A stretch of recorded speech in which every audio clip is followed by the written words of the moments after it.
Hello, welcome to Reynolds experiment test game. આજે આપણે આ એક્સપેરિમેન્ટમાં રેનોલ્ડના જે 3 ટાઈપના ફ્લો છે તેના વિશે જાણીશું. રેનોલ્ડે 3 ટાઈપના ફ્લો આપ્યા છે.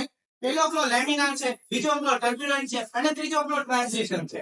આજે આપણે આ ડેમોન્સ્ટ્રેશન પર્પઝમાં તેના 3 ફ્લોના રીડિંગ લેશું અને તેને જાણીશું. આ ડેમોન્સ્ટ્રેશનમાં એક સોર્સ રેક આવેલી છે, એક કલરટાઈ આવેલી છે, એક કાચની ટ્યુબ આવેલી છે, સક્શન વાલ છે અને મેઝરિંગ ટેપ છે.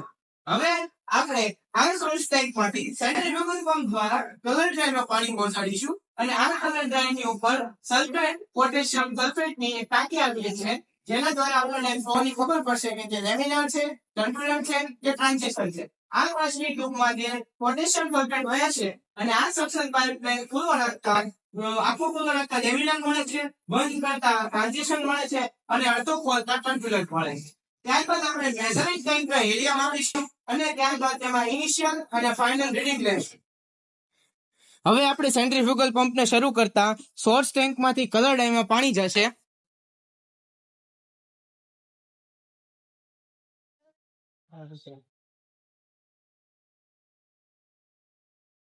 આ સોર્સ ટેન્કમાંથી કલર ડાઈમાં પાણી જતા ઉપર પોટેશિયમ સલ્ફેટની ટાંકી આવેલી છે, તેનો વાલ્વ શરૂ કરતા નિડલમાંથી વહેતા આ કાચની ટ્યુબમાં આપણને કયા પ્રકારનો ફ્લો વહી રહ્યો છે તે આમાં બતાવવામાં આવશે. આ સક્શન વાલ્વ છે, જેને ખોલતા અહીં મેઝરિંગ ટેન્કમાં પાણી આવે છે અને સોર્સ ટેન્કમાં પણ પાણી આવે છે. ત્યાં પોટેશિયમ સલ્ફેટની ટાંકીનો વાલ્વ બંધ કરતા કલર ડાઈમાં નીચે નિડલ રાખવામાં આવેલી છે. હવે આ વાલ્વને ખોલતા જો આ વાલ્વ અત્યારે બંધ છે તો આપણને ટ્રાન્ઝિશન પ્રકારનો ફ્લો જોવા મળી રહ્યો છે. આ વાલ્વને જો હું થોડોક ખોલીશ તો મને ટર્બ્યુલન્ટ પ્રકારના ફ્લો જોવા મળી રહેશે.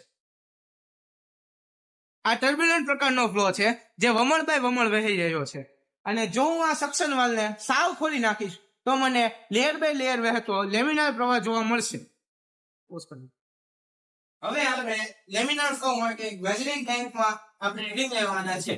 લેમિનાર ફ્લો માટે મેઝરિંગ ટેન્કના રીડિંગ લેવાના છે 60 સેકન્ડ માટે. અહીં આપણને આ વાલ્વ આપવામાં આવેલો છે. આ વાલ્વને આપણે બંધ ઇનિશિયલ વાલ્વ અથવા ફાઇનલ રીડિંગ તમે જે પણ કહી શકો. આ વાલ્વને બંધ રાખતાની સાથે આપણે 60 સેકન્ડને તાત્કાલિક ધોરણે શરૂ કરવી પડશે. હવે આપણે લેમિનાર ફ્લો માટે ઇનિશિયલ અત્યારે 0 લીધેલું છે અને આ વાલ્વ બંધ કરતાની સાથે જ આપણે 60 સેકન્ડને શરૂ કરીશું અને ઉપરનો વાલ્વ જે સક્શન વાલ્વ છે એને આપણે ખોલી દઈશું.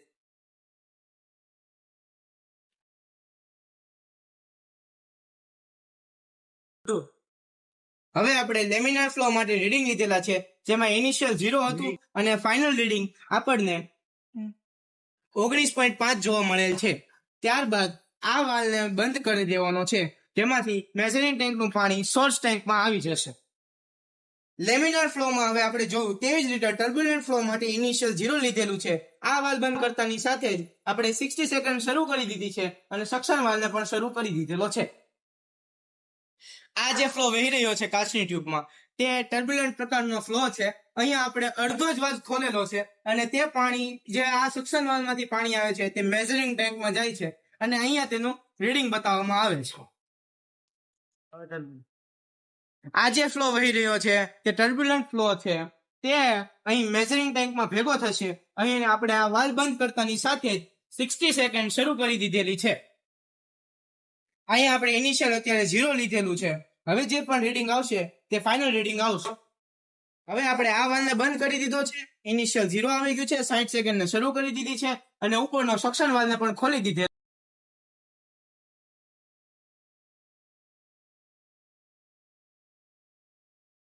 Hello friends, welcome to my part 2 calculation part. તેમાં આપણે પ્રેક્ટિકલ મેથડ 7 એટલે કે estimate Reynolds number using the given testing એટલે કે આપણે ટેસ્ટિંગનો ઉપયોગ કરીને તેના પરથી રીડિંગ લઈને વિડીયોના માધ્યમથી કેલ્ક્યુલેશન સમજશું. તો ચાલો આપણે આગળ કેલ્ક્યુલેશન સમજીએ.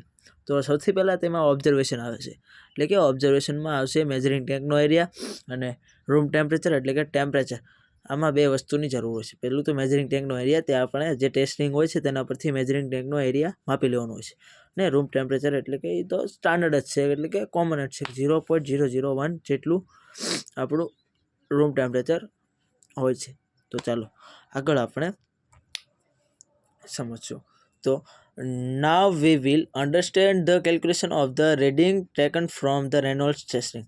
તો આપણે રેનોલ્ડ્સ ટેસ્ટિંગ પરથી તેના ડેટા એટલે કે રીડિંગ લેશું. તો ચાલો, આને ગુજરાતીમાં સમજી પણ લીધું, ઇંગ્લિશમાં સમજી લીધું. તો આપણે આગળ તેના ડેટા ઉપરથી કેલ્ક્યુલેશન વિડીયોના માધ્યમથી સમજવાનું છે. ચાલો, તો આપણે સૌથી પહેલાં ડેટા મેળવી લઈશું એટલે કે રીડિંગ મેળવી લઈશું. તો તેમાં પહેલો ડેટા આપણે લઈએ છીએ, ડાયામીટર ઓફ પાઇપ. સૌથી પહેલાં ડેટામાં જરૂર પડશે ડાયામીટર. પછી બીજું મેજરિંગ ટેન્કના રીડિંગ. મેજરિંગ ટેન્કના રીડિંગમાં બે વસ્તુ, ઇનિશિયલ રીડિંગ આવે અને ફાઇનલ રીડિંગ આવે. ઇનિશિયલ રીડિંગ એટલે કે સૌથી પહેલાં આપણે જ્યારે ટાંકી ભરીએ તે વિડીયોના આગળ માધ્યમથી સમજાવી દીધું છે. અને ફાઇનલ રીડિંગ પણ આપણે બધું તે મેજરિંગ ટેન્કનું રીડિંગ લેતા આપણે આગળ વિડીયોમાં સમજી લીધું છે. અને ટાઈમ આપણે જેટલી રાખવો એટલો, 60 સેકન્ડમાં કેટલી ટેન્ક ફાઇનલ ભરાય છે, ફાઇનલમાં કેટલું ટેન્કમાં ભરાય છે, સેકન્ડ પ્રમાણે આપણે લેવાનું હોય છે. ધારો કે 60 સેકન્ડ અમે લીધી છે, તમારે 90 લેવું હોય તો 90 પણ લઈ શકાય, 110 લેવી હોય તો પણ લઈ શકાય, જે તમારી ઈચ્છા તે પ્રમાણે ટાઈમ. અને પછી એરિયાની પણ જરૂર પડશે, જે આપણે મેજરિંગ ટેન્કનો એરિયા છે. તો ચાલો આપણે વન બાય વન કેલ્ક્યુલેશન સમજશું. તો સૌથી પહેલું છે ડિસ્ચાર્જ એટલે કે Q. Q is equal to A into કૌંસમાં એફ માઇનસ આઈ. એફ એટલે કે શોર્ટલી આમાં લખ્યું છે, તો આપણે ફૂલ ફોર્મ એનું સમજશું. એફ એટલે કે ફાઇનલ અને આઈ એટલે ઇનિશિયલ. ફાઇનલમાંથી ઇનિશિયલ માઇનસ કરવાનું ને ભાગ્યા ટાઈમ. એટલે કે આપણે જે ડેટામાં આપણને બધું આપી દીધું છે, મેજરિંગ ટેન્કનો એરિયા 900 અને આમાં આપણને ડેટામાં આપ્યું છે ફાઇનલ આપણને આપ્યું છે 25 અને ઇનિશિયલ આપ્યું છે 5 અને ભાગ્યા 60. એવી રીતે આપણને જે મળે છે તે રીતે આપણે રીડિંગના કેલ્ક્યુલેટર દ્વારા જવાબ મેળવી લઈશું. તો ચાલો આગળ, એરિયા ઓફ પાઇપ. તો સૌથી પહેલાં એરિયા ઓફ પાઇપને શોર્ટલી એ વડે દર્શાવે છે, સ્મોલ એ. એનું સૂત્ર છે π/4 × d², જેમાં π/4 કરીને આપણો જે ડાયામીટર હોય પાઇપનો એ કરી નાખવાનું કેલ્ક્યુલેટરમાં, અને જે જવાબ મળે એ આપણો જવાબ, આન્સર. તો થર્ડ છે એ શું કહેવા માગે છે, velocity of flow through pipe. એટલે કે તેને શોર્ટલી સમજીએ તો એને વી વડે દર્શાવે છે. એનું સૂત્ર છે v = Q/A.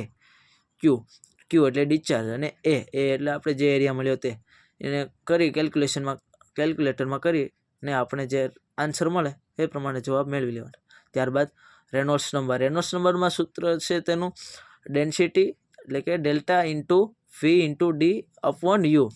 જે આપણને આગળ ડેટામાં આપ્યું છે તે પ્રમાણે આપણે આ કેલ્ક્યુલેશનમાં મૂકીને કેલ્ક્યુલેટરમાં કરીને કૌંસ કરીને સરખી રીતે જવાબ મેળવી લેવાનો. જે આપણને જવાબ મળે તેના ઉપરથી આપણે નક્કી કરવાનું છે કે કયા પ્રકારનો ફ્લો છે. આપણને આ ફ્લો મળ્યો, ટર્બ્યુલન્ટ ફ્લો મળ્યો, કારણ કે 15,000 જેટલો કરતાં વધારે એનું રેનોલ્ડ્સ નંબર હતો, એટલે આને ટર્બ્યુલન્ટ ફ્લો કહેવામાં આવે છે. બે પ્રકારના ફ્લો હોય છે, લેમિનાર અને ટર્બ્યુલન્ટ, જે આપણે આગળ વિડીયોમાં સમજી લીધું છે. ઓકે, હાલો, તો હવે આપણે રિવ્યુ ક્વેશ્ચન સમજશું. તો તેમાં પ્રશ્ન પહેલો, which of the following parameters of fluid flow does not effect on Reynolds number? તો એમાં option A density, option B specific gravity, option C velocity અને ડી ટેમ્પરેચર. તો એમ આન્સર આવશે બી એટલે કે સ્પેસિફિક ગ્રેવિટી. તો હવે આપણે નેક્સ્ટ ક્વેશ્ચન પર જઈશું એટલે કે બીજો પ્રશ્ન. તો ચાલો, બીજો પ્રશ્ન એમ કહે છે, the Reynolds number is a રેશન of the inertial force and. તો એમાં પહેલો વિકલ્પ છે pressure force, viscous force, surface tension force, none of above. તો એમાં આવશે વિસ્કોસ ફોર્સ, બી. તો આપણે નેક્સ્ટ ક્વેશ્ચન પર જઈશું. થર્ડ क्वेश्चन ऊपर हसे, for laminar flow Reynolds number should be less than 2000, true या फॉल्स? इसमें आंसर आता है ए, ट्रू. तो नेक्स्ट क्वेश्चन फोर्थ है, for laminar flow Reynolds number should be less than 4000, એટલે એમાં આવશે ફોલ્સ એટલે કે ખોટું છે. પાંચમો, the unit of Reynolds number is, Reynolds તો યુનિટ લેટ છે, રેનોલ્ડ્સનો કોઈ પણ યુનિટ હોતો નથી, એટલે એને ઓપ્શન એ યુનિટ લેસ આવશે. છઠ્ઠો પ્રશ્ન એટલે કે next question, last option, in A laminar flow all statement stated parallel flow.